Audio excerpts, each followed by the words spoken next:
Poslednjih dana i naši političari i hrvatski premijer jedni drugima pokazuju zube.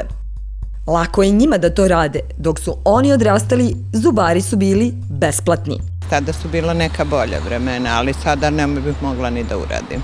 Tako da, ja sam ovih 500 evra morala da dignem kredit. To su velike svote. To su velike svote novca za nas obične smrtnike, radnike koji radimo. Koliko ste dugo štedili da odite kod zubara da vam uradi? Pa nisam štedio, uzeo sam pozajmicu u firmi.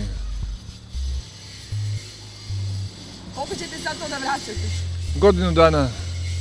Za mnoge današnje klince imati zdrave, a posebno prave zube, pravi je luksuz.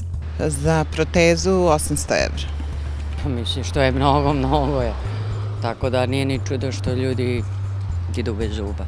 Fiksna proteza košta preko 50.000 dinara i to u pojedinim državnim domovima zdravlja. Privatno od 60 do 90.000 pa naviše.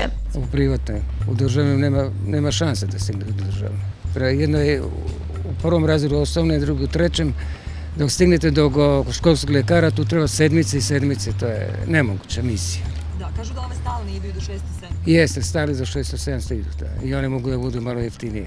To su one fiksne proteze, pa i one rešavaju, mislim, trajno problem koji je veliki, tako da smatram da nije to puno skupo. Mislim da je sve drugo problem kod nas, da su male plate, da su jako mala primanja, da je preskup život i da je onda odvojiti, mislim, za to. Ljudi nisu životno ugrožene ako imaju krive zube, ali devojčica mora da nosi fiksnu protezu kako bi bila lepa. Ako žele da im deca nose protezu, roditelji prosečnih primanja moraju ili da dignu kredit, ili da prodaju auto, ili da neko vreme ne jedu ništa. Mislim da bi moglo 180 do 200 maksimum, ali preko je već skuplje. Znači morate dignete kredit. Strašno, strašno.